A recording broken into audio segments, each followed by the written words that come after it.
Hello everyone, welcome to my YouTube channel Literatureship. आज की इस वीडियो में हम कवर करेंगे अरुंधति रॉय।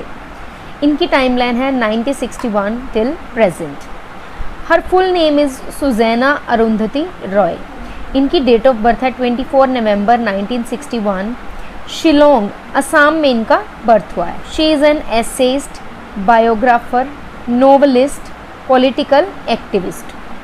ये एक इंडियन ऑथर हैं who is best known for her novel the God of Small things, जो कि इनका नोवेल पब्लिश हुआ था 1997 में, जिस नोवेल को बुकर प्राइज़ भी मिला है 1997 में। सेम ईयर में ही बुकर प्राइज़ मिला है और सेम ही ईयर में ये पब्लिश हुए हैं। And became the best selling book by a non expatriate Indian author. She is also a political activist involve in human rights and environmental causes. इनको जो अवार्ड्स मिले हैं वो हैं national film award for best screen play 1988, Booker Prize 1997, जो कि इनको इनके work the God of Small Things के लिए मिला है। अभी मैंने आपको बताया ना कि इनका ये जो वर्क था गॉड ऑफ स्मॉल थिंग्स, उसको एक प्राइज़ भी मिला है। 1997 में ये पब्लिश हुआ है और 1997 में ही बुकर प्राइज़ मिला है। तो it will be easier to learn. Sydney peace prize 2004, Orwell award 2004, Norman Mailer prize 2011, Sahitya Akademi award 2006, Lee Hochul literary prize for peace 2020। ये सारे प्राइजेज़ इनको मिले हैं। इनके हस्बैंड जो हैं वो हैं गेरार्ड डा कुन्हा, जिनके साथ इनकी मैरिज हुई थी 1978 में, and she got divorced from him 1982। Pradip Krishen, जिनके साथ इनकी मैरिज हुई 1984 में। She is labelled as diasporic writer. अगर कई बार क्वेश्चन आता है कि which of the following is a diasporic writer, तो इसमें इनका नाम भी होगा। डायस्पोरिक राइटर भी कह सकते हैं इनको, नॉन एक्सपेट्रिएट इंडियन ऑथर, दोनों का मीनिंग सेम है।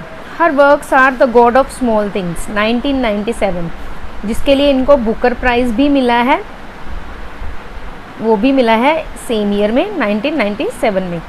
The end of imagination 1998, the algebra of infinite justice 2001, war is peace 2001, the greater common of God 1999, walking with the comrades 2011, the ministry of utmost happiness 2017, capitalism a ghost story 2014, the cost of living 1989, Azadi freedom fascism fiction 2020, the doctor and saint 2017, the shape of beasts 2008, listening to grasshoppers 2009, walking with comrades 2011।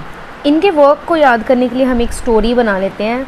जैसे कि story है the God of Small things की, छोटी छोटी चीज़ें जो God ने बनाई हैं, जो कि हमारी इमेजिनेशन की एंड पॉइंट से भी बाहर है, जिनको हम सोच भी नहीं सकते। इनफाइनाइट हैं वो चीज़ें, इतनी चीज़ें गॉड ने बनाई हैं कि उनको गिनना नामुमकिन है। वो इनफाइनाइट चीज़ें हैं जिनको देखकर हमें बहुत ही पीस मिलता है ना। कुछ ग्रेटर चीज़ें हैं, कुछ कॉमन है, मतलब ऐसी चीज़ें हैं जिनको हमें देखकर बहुत ही पीस मिलता है, सुकून मिलता है।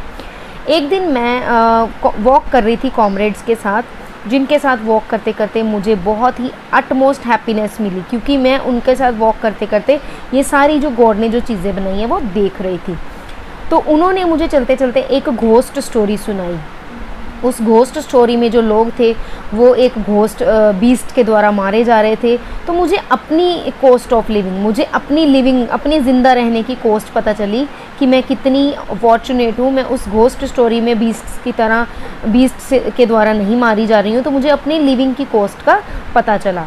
फिर मैंने सोचा कि मैं कितनी आज़ाद हूँ, हम लोग कितने आज़ाद हैं, है ना। कुछ हम में से कुछ लोग डॉक्टर्स हैं, कुछ लोग सेंट हैं, और उस स्टोरी में कितने ही ज़्यादा बीस्ट्स हैं कि हम उनसे बचे हुए हैं, उनसे हमें फ्रीडम मिली हुई है, ठीक है। तो ऐसे ही चलते चलते फिर हमने रास्ते में क्या सुना, ग्रासहोपर की आवाज़ें सुनी। तो ऐसे ही चलते चलते हमारी जो स्टोरी है फिनिश होती है। So this is how you can learn her works.